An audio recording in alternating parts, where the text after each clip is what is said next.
In my last video, I 100%ed BioShock Infinite in one playthrough. Well, kinda.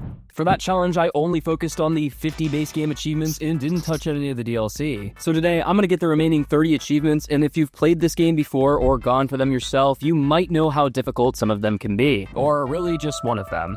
But before we talk about all that, let's get through everything else. This game has 3 different expansions, and while each of them only has 10 achievements, some are harder than others. So to get things going, let's start with the easiest. Buried at Sea Chapter 1 is the shortest of the 3 and in my opinion has the easiest achievements. Of the 10 of them, 3 are story related and are unmissable, 2 are for collectibles, and the remaining 5 are tied to new content. I'll talk more about those as they come up, but since there's no difficulty related achievement in this one, I put it on easy and just jumped in. Also, before we get started here, thank you so much for all the support recently. Honestly, when I make these videos, I kind of feel like I'm just speaking into the void, and some of the comments you guys have been leaving are absolutely amazing. I really appreciate it, and if you like the content, consider subscribing if you want to see more. Anyways, thank you again, let's get going.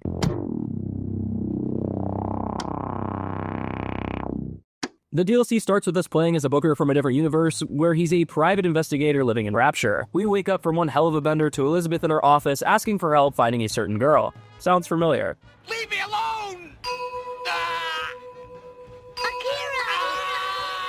We agreed to help out, and Elizabeth says that she has a feeling that Sander Cohen might have an idea of where she is. So we set off for his club to ask him a few questions. On our way there, you get to see the city of Rapture, how it was before everything went to shit. I know you kinda got to see that in the very beginning of BioShock 2, but here you can actually walk around and interact with the people of the city. Once we make it to Cohen's club, the guard at the door tells us to piss off, and that only certain people are invited. So to get in, we have to steal somebody's invitation, which apparently is a mask of some sort. Not too sure what type of eyes wide shut bullshit that is, but nonetheless, we carry on. With Elizabeth's help, we rob an art gallery, a record shop, and a jewelry store to find an invitation. After a pit stop for degeneracy, we put on the mask and enter the club. Inside, Cohen is painting 2 people that are dancing, but gives them the Hassan Piker treatment and pulls them off screen. Cohen is creepier than ever, but says he does know where the girl is and he'll tell us if we start to dance. We do, but he tricks us and knocks us out. Okay, so it was about here-ish when I finally decided to pull up a guide on the locations of all the audio diaries, and I saw that I actually ended up missing 4 of the 17, so I had to reset the game and redo this entire section to pick them up. Thankfully, we're not doing them all in one playthrough because I would have lost in the first 30 minutes. After going through all that again, we wake up in a bathysphere that's on its way down to Fontaine Department Store. This place has been sunk to the bottom of the ocean and converted into a type of prison for splicers, so it's basically impel down. Cohen then speaks over the radio and says that he's trafficked the girl and she's somewhere located in the houseware section of the store. So for the next portion of the game, we have to try to make our way to that section of the building. You read your residency contract with Ryan Industries? In perpetuity, we're all buried at sea. He said it! He said it! Once inside, we see a train system that can take us exactly where we need to go, but of course there's a giant pit in the ways and we can't get over it. To get across, we need to use the ice powers from the splicer we saw earlier, and he's located in the ice rink on the top floor. While making our way through the different floors and killing enemies, we run into the first turret. If you've seen my other videos or played the games yourself, you know that there are a ton of these scattered all over Rapture. Well, it's no different here, but there's also an achievement for destroying 10 of them. Now, this achievement doesn't specify destroying all the turrets, like the vacuum bots in Minerva's Den, so you can in fact destroy one, reload the checkpoint, and keep breaking it over and over until the achievement pops. I didn't realize this until later, but it's good to know if you're gonna go for it. Once we finally make it up to the ice rink, we wipe out Mr. Freeze and his goons with ease, and then pick up the plasmid Old Man Winter. This is one of the 2 new items in this DLC, and there are 3 achievements you can get with it. The first 2 I got almost immediately by hitting 2 enemies with the same frozen trap, and shattering 5 enemies after freezing them. I then got the 3rd one a little later for buying 2 upgrades for the plasmid at this gene bank. Now that we have Old Man Winter, we are able to freeze a path to the other side of the pit and take the train to the Housewares building. After getting off the train, we hear Sally in one of the little sister vents, but she doesn't want to come out. So Elizabeth has an interesting idea to close all the connecting vent doors except for one and turn up the heat to force her out. So for the next section of the game, we have to go around to the different stores looking for all the little sister vents and close them.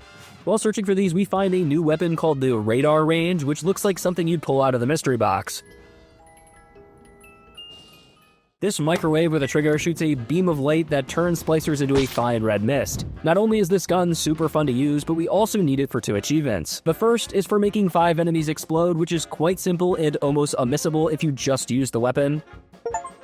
However, the second one might take a little planning. For this achievement, you have to damage 15 enemies with an exploding splicer using the radar range. To do this, I kinda waited till I saw a bigger group of enemies and focused the one in the middle to maximize its range. It's not really that hard, especially when you're playing on an easier difficulty, but could take some time. It was also around this time that I got the achievement Audio Enthusiast for finding all 17 audio diaries in this chapter. After finding and closing the events, Elizabeth cranks up the heat and starts to slow roast Sally. We follow her screams till we meet her at the final event, but as we start to wrestle her out of the wall, a Big Daddy appears out of nowhere. Unfortunately, he goes down quite quickly since we're playing on easy, but with him dead, we are finally able to reunite with Sally. Wait, what?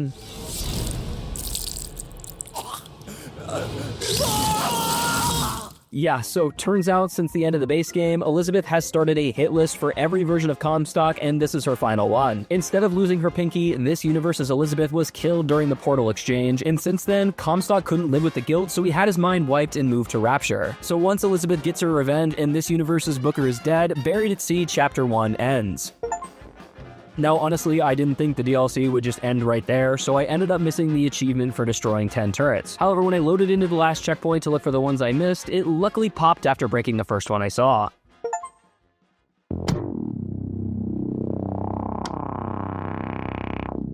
Next on our list, naturally, is Buried at Sea Chapter 2. And while this is a continuation of Chapter 1, its achievements are slightly harder to get, mainly because of the one for beating it in the new difficulty. For the 10 new achievements in this expansion, there are 3 unmissable story achievements, 1 for beating it in 1998 mode, 1 for collecting all 25 audio diaries, and the last 5 are for miscellaneous combat challenges. Now, the 1998 difficulty is new to this DLC, and while similar to 1999, its big catch is that you can't kill anybody in this mode. So you have to go around using non-lethal takedowns while hidden, effectively making it into one big stealth mission. While this sounds super difficult, I honestly found it to be easier than the 1999 difficulty, and much more enjoyable. Chapter 2 starts with us playing as Elizabeth in Paris, which the glove fits pretty well there. However, this dream quickly turns into a nightmare and we wake back up on the ground where we left off in Chapter 1. But when we come to, we see a familiar face of the franchise, Atlas or Frank Fontaine. He tells his goons to just finish us off, but the ghost of Booker tells us what to say to keep us alive. We tell him that we work for a man named Dr. Sulong and that we can get him back up to Rapture in exchange for Sally. He bites and decides to let us live, so he hands us a radio and tells us to get cracking. Once Atlas is gone, we speak to Ghost Booker over the radio and he leads us to a hole in the wall where we find out that we are also dead. Well, kinda. After the events of Chapter 1, the Big Daddy that killed Booker also killed Elizabeth. And now we are currently playing as another Elizabeth from a different universe coming back to pay for her sins. However, this version of her does not have the ability to use tears and must rely on her fractured memories of the future. But for now, our mission is to get to Dr. Sulong's lab, which is currently located in a restaurant that resembles a Red Lobster. On our way there, we pick up a new crossbow weapon and a new plasmid called Peeping Tom. This ability is honestly one of the best in the series and single-handedly makes this run easy to complete. When you use it sitting still, it allows you to see enemies through walls, and if you move with it, it turns you completely invisible. On top of it being just absolutely broken, you can use it to also get an achievement for knocking out 15 enemies while invisible.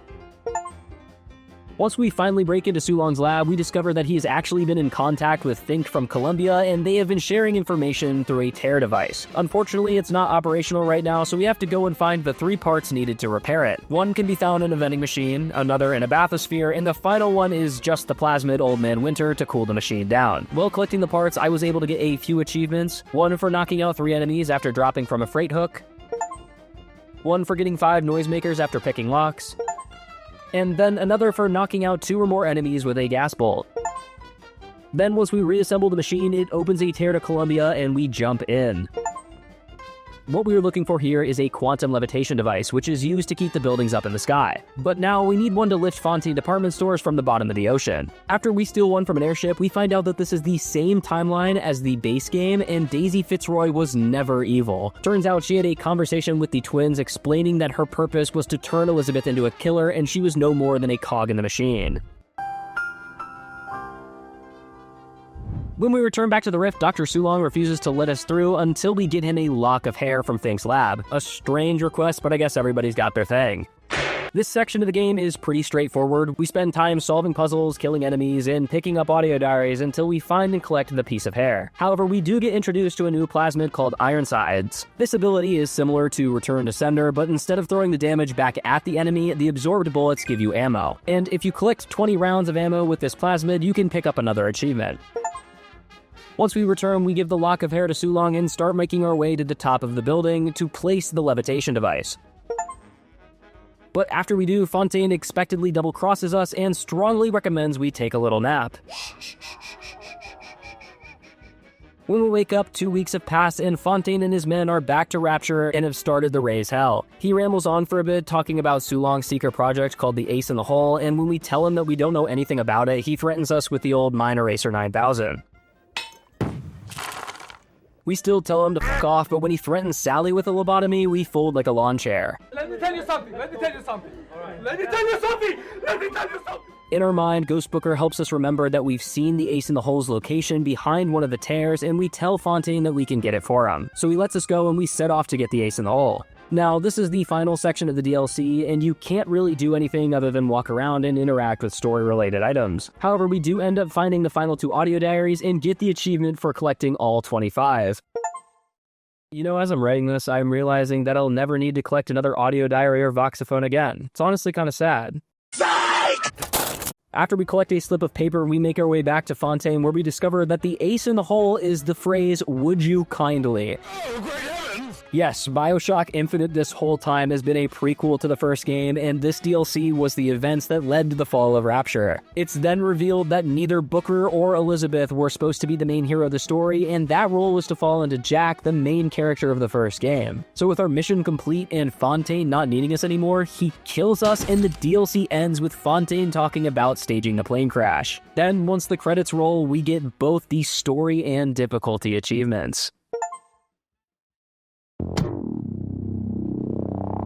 No! God, please, no! And finally, we have made it to the Clash in the Clouds DLC. If you are unfamiliar with what this is, it's similar to the other Gauntlet-style DLC of the first 2 games, with the main idea being to kill enemies and try to survive. However, Clash in the Clouds has some absolutely grueling achievements. Of the remaining 10, you could get 4 by going out of your way to do certain combat challenges, and the other 6 are for completing all the different areas. There are 4 different arenas in this DLC that take place in different areas of Columbia, and they each contain 15 waves that progressively get harder.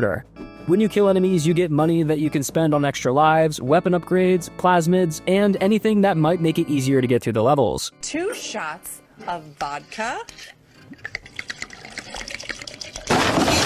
Once you make it through all 15 waves, you can get an achievement for completing that arena, so 4 in total. Then the last and easiest area is the gallery. This just shows all the concept art and character models from the game, but you have to purchase them with money earned in combat. And if you end up buying them all, you can get the achievement Museum Curator. So while I'm focusing on buying combat upgrades, I need to make sure I'm slowly putting money away towards that achievement. But honestly, if it ends up taking you as long as it did for me to get all the achievements, you get to a point where you just don't worry about money anymore. Oh, me? Now, the hardest achievement and main reason this game is so infamous is for completing all blue ribbon challenges. For each wave, you are given a small challenge to do while completing the level, and some are quite simple, like only using certain weapons or plasmids, while others are borderline impossible. On top of the sheer difficulty of some of these challenges, if you end up failing one, you can't go back and try it right away. So for example, let's say you missed Wave 13's challenge in the second arena. You can't just load into level 15 and try it again, you have to play through all the previous waves. This makes every failure so mentally draining because it means that you have to spend like 30 minutes getting back to where you were just to have another shot at completing it, which in my experience most likely ended with another failure. With the basics covered, let's just get started because this is going to take a while. Alright, so the first thing that I did was go through each of the arenas with the goal of just completing all the waves while attempting the blue ribbon challenges. This just allowed me to get an idea of how hard some of them will be while building up money for upgrades. Some were super easy, like not taking any damage for 30 seconds, which was achieved by hiding like a little bitch behind some trees, not looting any enemies or picking up their weapons, which I got just by playing back with the sniper rifle and the carbine, and killing enemies with only vigors, which is so simple somebody with just a handful of brain cells could get it done. Check this shit out. You gotta be f***ing kidding me. However, there were also quite a few that took multiple tries to complete, like killing a handyman with a Tesla coil, getting 2 kills with a fireman's suicide attack, and killing all enemies while they're distracted by a decoy. But after many attempts and dying to some absolute horseshit... Why would I want to land there? I died? Oh no. Why the hell did I just get pimp slapped into the Nightosphere? Oh. Did I just get pre-fired from the afterlife? What is going on? I was finally able to get through all 4 arenas and complete the majority of the Blue Ribbon challenges.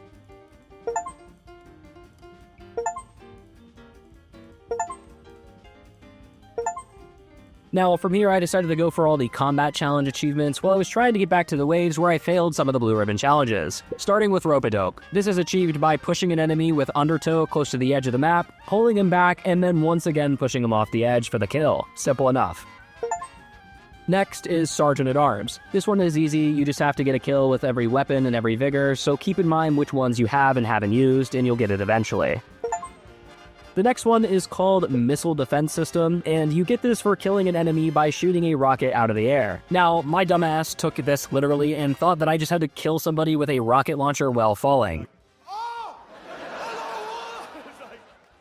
It wasn't until an embarrassing amount of attempts later that I decided to look up a guide to see that I was doing it completely wrong. The right way to go about this is by using Bucking Bronco to lift some enemies up in the air, waiting for an enemy to shoot a rocket, blow it up, and have it kill one of the lifted soldiers. Simple if you're actually literate. Then the final combat challenge is called the old 1-2, and it's by far the most annoying. This achievement is similar to Combination Shock from the base game, but instead of just performing all vigor combinations, you have to get a kill with them. This was super difficult for a number of reasons. First, some of the vigor effects don't last that long, and it can be hard to get the timing down. For example, when going for the possession combos, you have to hit your possessed soldier with the other vigors and hope he gets a kill while he's under both effects. However, Shock Jockey and the Devil's Kiss Flames don't last all that long, and you have to throw them when he gets close to the other enemy. But if he gets too close, it might end up killing the guy you're going for, so finding that sweet spot can be challenging and take some time. Second, and honestly the most annoying, there is no way to track or see what combos you successfully gotten a kill with. You can, however, see in the little feed when you successfully perform the combo, but that doesn't mean that you got a kill with it. So when I saw that, I thought I got one and just kept moving on, but when the achievement didn't pop, I just went through all 8 of them again and again and again and again until it finally popped. With all 4 of those taken care of, I had built up some money and ended up being able to buy the rest of the art pieces in the gallery and got the achievement Museum Curator. Alright, I've been avoiding my problems long enough, and now the only thing left to do is finish the rest of the Blue Ribbon challenges. Now, I could honestly sit here and bitch about almost every single one of these, but in order to save time, I'm just gonna go over what I thought the hardest ones were in each arena. Starting with Wave 10 in Arena 1, kill the Siren before she summons any dead soldiers. Yeah, that's it. It's pretty cut and dry, and I knew almost immediately that I wasn't going to be able to do this until I had fully upgraded weapons and plasmids. Yeah, that's just not gonna happen right now. After multiple attempts and an excruciating amount of time grinding my way back to Wave 10, I found that the only real way to do this was by spamming the fully upgraded Charge Vigor while wearing Burning Halo. And if you're still struggling like how I did, you could throw down a couple of fire traps before she appears for a little extra damage. For Arena 2, I struggled with Wave 8, which on paper doesn't seem all that bad. For this challenge, all you have to do is get 2 kills with a rocket turret on the gunship while it's being possessed. Simple, if it wasn't bugged. Now, I'm not too sure if I'm missing something here, but when the rocket gets a kill while the light is green, one would assume that that would count towards the challenge. Almost every time that I would get a kill, it would be considered a friendly fire kill and not a friend kill. Not too sure why this is the case, but I would have to keep trying this over and over and over again until it just finally wanted to give it to me. The hardest Blue Ribbon in the 3rd arena was just annoying. On Wave 5, the challenge is to kill the Handyman before any other enemy. So the strat here is to use the Crow Vigor to distract him while you shoot his exposed heart. Sounds easy, but the other 4 enemies running amok don't give a damn about their own lives. Whether they run straight into the Handyman's AoE attacks or blatantly jump off the map, as long as you don't get the ribbon, they're gonna be happy. During one of my many attempts, I was able to find the little rat trying to offer his life and use the Undertow Vigor to move him out of the way. Luckily, this challenge was only on Wave 5, so I was able to grind out a bunch of attempts in a short amount of time, so it didn't take all that long. Final Arena has a bunch of complicated challenges, but honestly I was able to get most of them on my first try. But the one I left for last was Wave 13, and you get it for killing each enemy with the weapon they wield. The problem with this one is that this wave has soldiers with pistols, hand cannons, SMGs, and shotguns. I initially tried to bait them into killing each other and rifting in the turret and mosquito drone to help, but that would have taken a torturous amount of time, and I think I'd rather attend a Somber concert. Everyone bark for me, please. During one of my many failed attempts, I noticed that there were actually weapons on one of the gunships, so I went back in knowing how to beat it. I started with the pistol and shotgun, and once all of those enemies were dead, I used Return to Sender and decoys to pick up the hand cannon and SMG. Then once I cleared out the rest of them, I got the blue ribbon and finally got the achievement Blue Ribbon Champ. Woo! Yeah, baby! That's what I've been waiting for. And holy shit, that is all the achievements in BioShock Infinite and the BioShock franchise for that matter. I've said it before and I'll say it again, this is one of my favorite game franchises of all time, and I'm kinda sad there isn't anymore. I know there's been some rumors that there's a fourth one in the works, but I honestly don't think it makes sense for there to be another one. With the way the Buried at Sea DLC ends, it perfectly ties the story together with the first two games, and a fourth one would just feel unnecessary. However, with the multiverse open, I guess there are endless possibilities with the story, and we'll just have to wait and see. But for now, I don't have a clue what game or franchise I should play next, and if you have any suggestions, please let me know in the comments. I'm curious what type of games you all want to see. Anyway, thanks for watching, subscribe, and I'll see you guys.